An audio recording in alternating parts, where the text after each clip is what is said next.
Good morning, all of you. Welcome to Sri Digambar Institute of Technology. I am Naveen Kumar. I am the faculty of Sri Digambar Institute of Technology. Upon geotechnical engineering subject में पढ़ रहे थे settlement. ठीक है, settlement जो soil है, soil में settlement में वो कंसोलिडेशन था, कंसोलिडेशन और कंप्रेसिबिलिटी थी, उसके बारे में अपन ने पिछले वीडियो में पढ़ा था। तो आज उसी यूनिट को जो कंप्रेसिबिलिटी और कंसोलिडेशन की है उसी को आगे कंटिन्यू करते हुए कुछ रिमेनिंग टॉपिक हैं उनको डिस्कस करेंगे। ठीक है, तो आज का अपना मेन जो टॉपिक रहेगा वो सेटलमेंट एनालिसिस है। ठीक है, जो सॉइल है उसका सेटलमेंट कैसे होता है उसके बारे में अपने को डिस्कस करना है। ये अपना लेक्चर नंबर 19 है। ठीक है, 18 अपन लेक्चर कंप्लीट कर चुके हैं इन जियो टेक्निकल सब्जेक्ट में। ठीक है, तो now let's start settlement analysis. जो सेटलमेंट है मेनली, जो सबसे पहले सेटलमेंट होता क्या है, जैसे अपन ने सॉइल्स का कंसोलिडेशन और कंप्रेसिबिलिटी की किया था, तो कोई भी सॉइल का स्पेसिमेन है उसको अपन कंप्रेसिबिलिटी की कंडीशन दे रहे हैं, कर रहे हैं, कंसोलिडेशन कर रहे हैं, तो वो क्या होगा, कंप्रेस करने से तो होता है। तो उसका मेन जो प्रिंसिपल है वो क्या है कि सॉइल का कंप्रेस करने के बाद उसका सेटल होना ही क्या है अपना सेटलमेंट। ठीक है, तो उस सेटलमेंट को एनालिसिस करेंगे अपन यहाँ। तो उसको दो कंडीशन में एनालिसिस कर सकते हैं। ठीक है, तो वो जो दो कंडीशन है वो उसकी क्या है, जो फर्स्ट कंडीशन है वो तो है इमीडिएट सेटलमेंट और सेकंड है कंसोलिडेशन सेटलमेंट। इमीडिएट सेटलमेंट जिसको SI से डिनोट किया है, ठीक, और consolidated settlement S consolidated. Immediate settlement में तो क्या होगा कि कोई भी, जैसे अपन ने लोड लगाया, कंप्रेस किया, तो उस लोड का जैसे ही एक बार लोड लगाया तो वो नीचे कितना सेटल हुई। ठीक है, लोड के तुरंत बाद वो कितना सेटल हुई, तो वो तो अपना क्या रहेगा, इमीडिएट सेटलमेंट। ठीक है, मतलब जो भी कंडीशन इमीडिएटली हो, लोड लगाने के इमीडिएटली कंडीशन आए, उसके वॉल्यूम में चेंज हो सॉइल के में, तो वही अपना क्या है, सेटलमेंट है, इमीडिएट सेटलमेंट है। तो देखिए फर्स्ट अपन देखते हैं इमीडिएट सेटलमेंट। इमीडिएट सेटलमेंट क्या कहता है, it occurs almost immediately after the load is impose. जैसे ही अपन लोड लगाते हैं तो उसके कुछ टाइम बाद, सॉरी इमीडिएटली ही उसके वॉल्यूम में चेंज आना, as a result to distortion of the solid without any volume change. ठीक, मतलब सॉरी जो अपन ने पहले डिस्कस किया था वो चेंज बताया था कि वॉल्यूम में चेंज होता है। यहाँ क्या है, जो इमीडिएट सेटलमेंट में बात होगी उसमें क्या है कि इमीडिएट अचानक होगा एकदम। तो वो अचानक में क्या होगा कि सॉइल है वो अपनी डिस्टोर्स हो जाए। जैसे मान लो कोई भी, जैसे एक सॉइल है, सॉइल का स्पेसिमेन है, उसमें अपन ने ऊपर से कोई कुछ डायमीटर की रोड रखी, उसको कंप्रेस किया, तो उसमें जो वो क्या है वो नीचे सेट होगी, तो वॉल्यूम तो उसका उतना ही रहेगा, बस वो नीचे उसमें सेट हो जाएगी।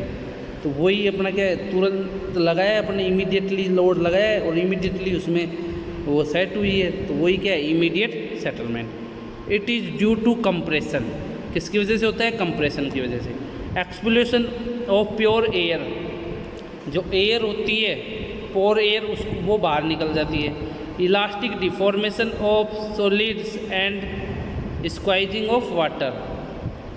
भाई इलास्टिक की कंडीशन भी रहती है, कुछ वापस गेन भी करती है, जो उसकी शेप है उसको कुछ वापस गेन की कंडीशन में भी आती है, मतलब इलास्टिसिटी की भी कंडीशन होती है। ठीक है, तो सेटलमेंट एनालिसिस में अपने दो केस हैं, फर्स्ट है इमीडिएट सेटलमेंट, सेकंड है कंसोलिडेशन सेटलमेंट। इमीडिएट सेटलमेंट को अपन पहले देख रहे हैं। तो immediate settlement without any volume change, distortion of solid का डिस्टोर्शन हो जाना। ठीक, वही क्या है अपना इमीडिएट सेटलमेंट। ठीक है, अब नेक्स्ट देखते हैं फॉर कोहेसियनलेस सॉइल। अब ये जो इमीडिएट सेटलमेंट है इसका अपन केस 2 केसों में देखते हैं, एक कोहेसियनलेस सॉइल में, एक कोहेसिव सॉइल में। अब आप पूछोगे कोहेसिव और कोहेसियनलेस सॉइल होती क्या है। कोहेसिव सॉइल क्या होती है, जिसमें कोहेसिव फोर्स सॉइल्स के पार्टिकल को अट्रैक्ट करे, मतलब जो सॉइल्स के पार्टिकल है वो कोहेसिव फोर्स से एक दूसरे से जुड़े हुए हों, तो वो अपना कोहेसिव सॉइल्स है। तो कोहेसिव जो सॉइल होती है वो मेनली जो क्ले और सिल्ट होती है, मतलब जिसमें स्मॉलर साइज होता है पार्टिकल का, सॉइल्स के पार्टिकल का, तो वो अपनी कोहेसिव सॉइल होती है। और जो कोहेसियनलेस है वो जैसे अपन देख सकते हैं कि सैंड होती है, वो अपनी कोहेसियनलेस सॉइल में आती है, क्योंकि उसमें जो पार्टिकल साइज है वो ज़्यादा होता है, वॉइड्स भी ज़्यादा होते हैं, तो कोहेसिव फोर्स वहाँ कम लगता है, तो वो क्या है, कोहेसियनलेस सॉइल है। ठीक, तो अपन ने फर्स्ट किसके लिए देखा है कि कोहेसियनलेस सॉइल के लिए।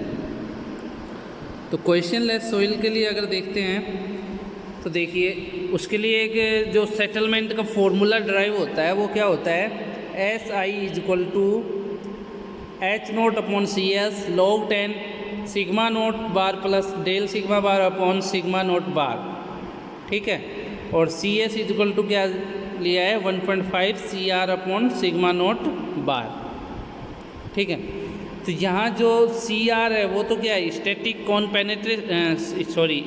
कौन रेजिस्टेंस इन kN/m²। ठीक है, और जो सिग्मा नोट बार है वो क्या है, सिग्मा नोट बार है initial effective stress due to overburden pressure at the centre of layer. जो सिग्मा नोट बार होगा वो इनिशियल इफेक्टिव स्ट्रेस है। इनिशियल इफेक्टिव स्ट्रेस किसकी वजह से, ओवरबर्डन प्रेशर, जो सॉइल्स जो अपनी क्ले लेयर होगी उसमें ओवरबर्डन प्रेशर सॉइल्स के सेंटर वाली लेयर पे। जैसे मान लो ये कोई सॉइल्स का स्पेसिमन है, इसमें ये सॉइल फिलअप है, तो यहाँ अगर अपने को इफेक्टिव स्ट्रेस कंसिडर करनी है तो वो सॉइल्स के सेंटर पे लेंगे, जो सॉइल्स की जो लेयर है उनमें सेंटर पे अपन कंसिडर करेंगे। ठीक, तो वो वहाँ तक अपना क्या आएगा, सिग्मा नोट बार। फिर देखिए आगे क्या है, H0 = क्या होता है, total thickness of soil layer initially, thickness. ठीक है, वो अपनी क्या होगी, H0। फिर डेल सिग्मा बार क्या है, increase in effective stress at the centre of layer due to application of load. Del sigma bar क्या है, increase in effective stress at the centre of layer due to application of load. जो stress, load लगाने के बाद जो stress increase होगी उसको किससे डिनोट किया है, डेल सिग्मा बार से। ठीक, तो ये तो था अपना किसके लिए, कोहेसियनलेस सॉइल के लिए। ठीक, फिर है for cohesive soil. Cohesive soils में क्या आएगा, उसके लिए भी एक फॉर्मूला ड्राइव किया है पूरा, तो वो है SI = Q × B 1 - μ² ES × IT, where Q = pressure at the base of foundation and B = क्या है, देखो B = है विड्थ ऑफ फाउंडेशन। ठीक, एंड जो म्यू है, म्यू = क्या है, पॉइजन रेशियो ऑफ सॉइल। ठीक, जो म्यू की जो वैल्यू है वो अपन कितनी कंसिडर कर सकते हैं, 0.3 to 0.45, 0.3 to 0.45 तक अपन कंसिडर कर सकते हैं। ठीक, ES = क्या है, Young's modulus of soil, and IT = influence factor या फिर safe factor of foundation which depends upon B/L ratio. ठीक है, तो कोहेसिव सॉइल्स के लिए जो अपना फॉर्मूला ड्राइव होता है वो ये होता है SI। ये फॉर्मूला अपना बहुत इंपॉर्टेंट होता है, इसी को अपन यूज़ लेते हैं मेनली, क्योंकि जो सेटलमेंट है वो किस में होता है ज़्यादा, वो क्ले के केस में होता है, जो क्ले होती है। अब क्ले क्या है, कोहेसिव सॉइल है। ठीक है, कोहेसिव सॉइल है और अपने को सेटलमेंट भी किसका करते हैं ज़्यादा, क्ले का। तो अपना जो फॉर्मूला भी जो सेटलमेंट का लिया जाएगा इमीडिएट का, वो कौन सा लिया जाएगा, SI = Q × B 1 - μ² ES × IT। ठीक है, तो ये था अपना किसके लिए, इमीडिएट सेटलमेंट के लिए। अब नेक्स्ट देखते हैं consolidation settlement, consolidation settlement, second वाला जो पोर्शन है वो consolidation settlement. The total consolidated settlement of soil can be further divided into 2 parts. अब कंसोलिडेशन है वो अपने 2 पार्ट्स में डिवाइड होता है। जैसे मैंने तुमको पहले बताया था पिछले वीडियो में कि जो कंसोलिडेशन की कंडीशन है वो 3 के कंडीशन में होती है। पहला तो था इनिशियल, सेकंड था प्राइमरी, और जो थर्ड है वो सेकेंडरी था। ठीक, इनके बारे में पहले बता दिया था मैंने। जो इनिशियल है वो इनिशियल के केस में तो जो अपना इमीडिएट था ना वो आ गया। ठीक, अब जो कंसोलिडेशन के केस में वो बचे हैं 2 केस, वो आ गए, कौन से, प्राइमरी और सेकेंडरी। ठीक, अब देखिए जो इनके बीच ग्राफ प्लॉट करते हैं सेटलमेंट के बीच, ठीक, सेटलमेंट और टाइम के बीच, और किसके लिए, क्ले के और सैंड के लिए। तो ग्राफ प्लॉट करते हैं तो वो कुछ अपना ये ग्राफ प्लॉट होता है। अब ये इसमें देखिए जो क्ले है, अब क्ले के लिए आप जानते हो कि क्ले के लिए सेटलमेंट क्या हो जाए, ज़्यादा होता है, क्ले में सेटलमेंट ज़्यादा होगा। तो देखिए ग्राफ प्लॉट क्या कर रहा है, क्ले का ज़्यादा कर रहा है टाइम के अकॉर्डिंग। जैसे जैसे टाइम इंक्रीज हो रहा है तो सेटलमेंट भी अपना क्ले के केस में ज़्यादा है कंपेयर टू सैंड के। सैंड के में कम होता है तो सैंड में कम हो गया है, क्योंकि ये अपनी क्या है, कोहेसिव सॉइल है और ये कोहेजन लेस सॉइल है। क्ले में स्मॉलर पार्टिकल साइज होते हैं तो जो क्ले का सेटलमेंट है वो ज़्यादा होता है। देखिए आपने लिख भी रखा है कि the total consolidation settlement and the time of consolidation in clay is much greater than that of sand, hence clay are more compressible than sand. मतलब जो क्ले है वो मोर कंप्रेसिबल है सैंड के कंपेयर में। ठीक है, तो ये था अपना कंसोलिडेशन सेटलमेंट। अब इसके कुछ मेथड्स हैं, ठीक है, सेटलमेंट निकालने के ही, तो वो देखते हैं। सॉरी, सेटलमेंट से पहले जो प्राइमरी कंसोलिडेशन है उसके लिए अपन करेंगे। प्राइमरी कंसोलिडेशन में कुछ मेथड्स हैं सेटलमेंट निकालने के, वो अपने को देखने हैं। तो देखिए फर्स्ट है अपना computation of settlement due to primary consolidation. अपने को सेटलमेंट निकालना है प्राइमरी कंसोलिडेशन की वजह से। It occurs due to explosion of pure water from a loaded structure soil mass. कोई भी, जैसे ये अपने को डायग्राम ही फुटिंग का डायग्राम दिया है, यहाँ कोई भी फुटिंग है उसके ऊपर ये कुछ लोड लग रहा है क्यू, ठीक है, तो इसकी वजह से ये क्यू लोड की वजह से ये कितना सेटल होती है। तो ये सेटल होगी तो ये जो प्योर वाटर है, प्राइमरी कंसोलिडेशन में क्या होता है, प्योर वाटर एक्सप्लोशन होता है। ठीक है, इनिशियल था उसमें ओनली एयर होती है, तो वाटर के एक्सप्लोशन होने से जो सेटलमेंट होगा वो यहाँ पे दिखाया है। ठीक, in primary consolidation the rate of low is control by pure pressure, the permeability and the compressibility of the soil. जो फ्लो है, प्योर प्रेशर का जो वाटर का फ्लो है उसको कंट्रोल किया जाता है एज ए परमेबिलिटी और कंप्रेसिबिलिटी के केस में। ठीक, अब देखिए ये है, कोई अपनी फुटिंग है, इसके ऊपर ये लोड आ रहा है, ठीक, और ये इसके अपर साइड में तो क्या है, सैंड है, फिर कुछ डेप्थ पे नीचे देखते हैं तो नीचे क्या है, क्ले है। तो इस डायग्राम को पूरे को देखते हुए ही अपने को कुछ इसके मेथड हैं, 4 मेथड है, उनको निकाल के बताना है। ठीक, अब देखिए अपन ने पहले अभी पिछली स्लाइड में पढ़ा था कि क्ले के केस में जो अपन सेटलमेंट निकालेंगे वो उसके बिल्कुल सेंटर लेयर पे निकालते हैं। देखिए सेंटर लेयर पे निकाला है। यहाँ देखो एच नोट जो मैंने वहाँ बताया था कि एच नोट क्या है, उसकी डेप्थ, क्ले लेयर की डेप्थ है, तो ये इसकी डेप्थ या थिकनेस होगी। ठीक, सेंटर पे तो एच नोट 0.2 हो गया, तो ये जो ये डिस्ट्रीब्यूट हुआ है तो ये कुछ जो ट्रेपेजॉइडल शेप में आगे हुआ है डिस्ट्रीब्यूट, क्योंकि सॉइल में जो लोड डिस्ट्रीब्यूट होता है तो वो कुछ उसके सेंटर से कुछ हटके होता है, जो कि अपन ने कॉम्पैक्शन वाली यूनिट में पढ़ा भी था। ठीक, अब देखिए आगे फर्स्ट मेथड है, if del is change in void ratio due to increase in effective stress.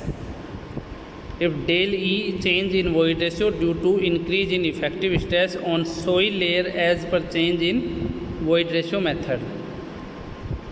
ठीक है, जैसे जैसे void ratio चेंज होता है ना, del E चेंज होता है तो इफेक्टिव स्ट्रेस क्या होती है, इंक्रीज होती है ईच सॉइल की लेयर पे। ठीक, तो उसके लिए जो सेटलमेंट होगा उसको निकालने के लिए फॉर्मूला दिया।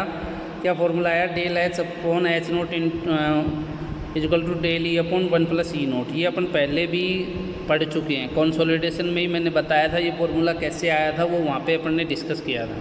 ठीक, अब यहाँ अगर सेटलमेंट अपन निकालते हैं तो क्या आता है अपना डेल एच को एस सी डिनोट कर दिया। एस सी क्यों कर दिया? क्योंकि ये कंसोलिडेशन की वजह से हो रहा है तो इसको एस सी कर दिया। अगर इमीडिएटली होता तो एस आई करते हैं।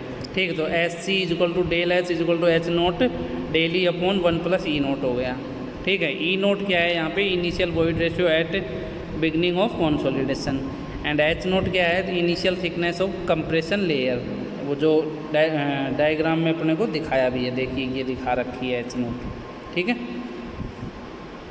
और this method is suitable for both over consolidated and normally consolidated soil.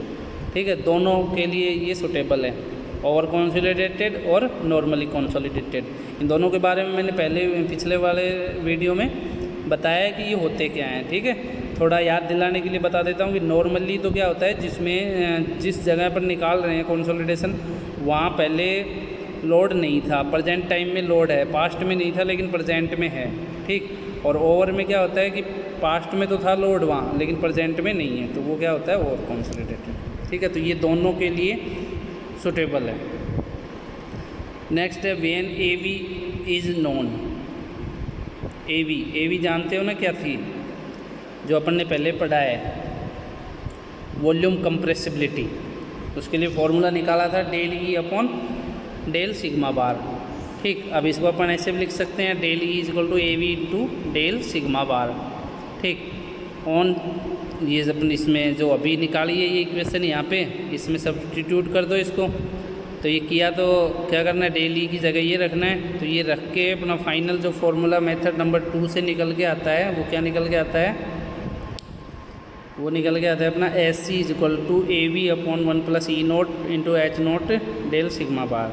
ठीक, डेल सिग्मा बार को जानते हो कि इंक्रीज इन इफेक्टिव स्ट्रेस है at C C centre to centre due to applicable of load on foundation.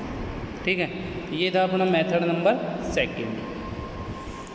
अब बात करते हैं मेथड थर्ड की। थर्ड में क्या फॉर्मूला ड्राइव होता है? फॉर्मूला देखते हैं when coefficient of compressibility m v is known. जब एम वी अगर अपने को दे रखा है तो सेटलमेंट कैसे निकलेगा, तो वो निकालना है। एम वी का अपन फॉर्मूला जानते हैं कि क्या होता है? ए वी अपॉन 1 प्लस ई नोट। ठीक है, ये इसका फॉर्मूला है। तो ए वी की ये कर लिया इसको, ए वी इसको ऐसे भी लिख सकते हैं। अब इसको वही इक्वेशन अपनी सेकंड थी उसमें सब्स्टिट्यूट कर दो इसको। ठीक, कौन सी थी सेकंड इक्वेशन? देखिए पिछली स्लाइड में ये वाली इक्वेशन। यहाँ पे ए वी की जगह ओनली अपने को पुटअप करना है ए वी की वैल्यू यहाँ से, ये वाली वैल्यू उसमें पुटअप कर देंगे तो अपना क्या निकल के आएगा? ये निकल के आता है। ठीक है, तो 1 प्लस ई नोट से 1 प्लस ई नोट कैंसिल हो गया, तो ये कैंसिल आउट हो जाता है। तो अपने पास फाइनल क्या बचता है? ये बचता है S C is equal to H nought M V into del sigma bar बचता है। ठीक है स्टूडेंट, ये था अपना मेथड नंबर 3। अब बात करते हैं मेथड नंबर 4 की। जब C C coefficient of compression अगर गिवन है देन, तो कोफिशिएंट ऑफ कंप्रेशन का फॉर्मूला अपन जानते हैं कि माइनस डेल ई upon log 10 sigma note bar plus del sigma bar upon sigma note bar होता है। ठीक, ये वाला फॉर्मूला होता है इसका। तो इसमें अपने को कुछ क्या चेंजेस करने हैं कि इसने क्या किया कि डेल ई को इधर ले लिया। ठीक, डेल ई को इधर लेने के बाद इस पूरे को इधर ले जाता है तो इस फॉर्म में आ जाता है। अब इसको डेल ई को अपन किस में रखेंगे? इक्वेशन नंबर 1 में। इक्वेशन नंबर 1 देखिए अपनी कहाँ पे थी? ये थी अपनी इक्वेशन नंबर 1 यहाँ पे। ये वाली जो इक्वेशन है इसमें पुटअप करना है डेल ई का मान। ठीक है, तो देखिए डेल ई का मान पुटअप करते हैं तो अपने पास फाइनल क्या निकल के आता है? ये निकल के आता है। मतलब ये फॉर्मूला ड्राइव होता है अपना पूरा। ठीक है, एस सी का। तो यहाँ जो सिग्मा नोट बार है वो क्या? Initial effective overburden pressure at the centre of layer. ठीक है स्टूडेंट, अब देखिए next settlement due to secondary settlement. ठीक, प्राइमरी के वो 4 मेथड हो चुके हैं। अब अपना सेकेंडरी है, सेकेंडरी सेटलमेंट है, उसके लिए देखते हैं। इट इज़ ड्यू टू, अब देखो सेकेंडरी सेटलमेंट में आपको मैंने डेफिनेशन के रूप में बताया था कि भाई इनिशियल में तो क्या होगा? प्योर एयर एक्सप्लोरेशन होती है, और सेकंड प्राइमरी में क्या होगा, प्योर वाटर एक्सप्लोरेशन होता है। लेकिन जो सेकेंडरी है उसमें क्या होता है, उसमें जो सॉइल है उसमें कंप्रेस होने के बाद वो एक प्लास्टिक कंडीशन में रीएडजस्टमेंट हो जाती है, ठीक है। तो वो जो एडजस्ट हो जाती है प्लास्टिक की कंडीशन में, वापस गेन नहीं होती है, तो वो अपना क्या होता है, सेकेंडरी सेटलमेंट होता है। It is due to plastic readjustment of solids, it occurs at very slow rate and is negligible in granular soil, ठीक है। ये बहुत स्लो रेट में होता है, तो ये ग्रेनुलर सॉइल के लिए नेग्लेक्ट कर दिया जाता है। The secondary settlement after time T from the completion of primary settlement is given by, ठीक। जब ये सेकेंडरी सेटलमेंट कंप्लीट कब होता है, जब प्राइमरी सेटलमेंट अपना कंप्लीट होता है, ठीक। तो ऐसे तो इसका डिनोट करेंगे, तो उसके लिए फॉर्मूला क्या निकल के आ जाता है अपना, CSH100 upon 1 plus E100 log 100 T upon T100, ठीक है। तो यहाँ देखिए अब जो CS है ये फॉर्मूला तो अपना निकल के आया। अब देखिए CS क्या है, सेकेंडरी कंप्रेशन इंडेक्स। H100 क्या है, thickness of compressible layer after primary consolidation in absence of data, H100 या फिर H0। यहाँ जो 100 है इसका क्या मीन्स है, मतलब ये 100 का ये मीन्स होगा है कि ओवरऑल लेगा, ये पूरी जो लेयर है ना उसको ओवरऑल लेगा। अपन इसको कंसीडर H0 भी कर सकते हैं, ठीक है। E100 void ratio eight the centre of layer after primary consolidation in absence of data, E100 E0। अगर ये नहीं है अवेलेबल तो अपन ये कंसीडर कर सकते हैं। T100 time required to complete primary consolidation, ठीक है। T क्या है, time at which secondary settlement is computed after completion of primary consolidation, ठीक है। तो अगर अब इसका फाइनल जो तीनों कंडीशन से अपन देखते हैं तो सेटलमेंट, तो वो अपन क्या लिख सकते हैं कि ST is equal to SI plus SC plus S, मतलब इमीडिएट सेटलमेंट और प्राइमरी और सेकेंडरी, इन तीनों की वजह से जो सेटलमेंट होगा वो अपना पूरा क्या आएगा, टोटल सेटलमेंट, ठीक है। देखिए वापिस से देखिए आज अपन ने क्या क्या पढ़ा है। फर्स्ट था सेटलमेंट एनालिसिस, उसको दो पार्ट में डिवाइड किया है, इमीडिएट और कंसोलिडेशन। इमीडिएट सेटलमेंट SI, ठीक है। इसमें क्या होगा कि कोई भी लोडिंग की कंडीशन सेटलमेंट होता है वो इमीडिएटली होता है, ड्यू टू कंप्रेशन होता है, ठीक है। अब देखिए नेक्स्ट, ये इसी सेटलमेंट को अपन ने दो केस में बताया कि एक तो फॉर कोइजन सॉइल के, कोइजन लेस सॉइल के लिए, कोइजिव सॉइल के लिए, उसके लिए दो फार्मूला ड्राइव हुए हैं। जो फर्स्ट फार्मूला था वो तो अपना ये वाला फार्मूला ड्राइव हुआ है, और जो सेकंड था वो ये वाला ड्राइव हुआ है, ठीक है। अब आगे देखिए कंसोलिडेशन सेटलमेंट जो था उसको, मतलब जो सेकंड पार्ट है अपना कंसोलिडेशन सेटलमेंट, उसको दो पार्ट में किया है, किसमें, प्राइमरी में और सेकेंडरी में, ठीक। और क्ले के इसमें सेटलमेंट कम ज़्यादा होता है as a compare of sand के केस में। सैंड में कम होता है, क्ले में ज़्यादा होता है सेटलमेंट, ठीक है। ये ग्राफ के द्वारा प्लॉट किया है।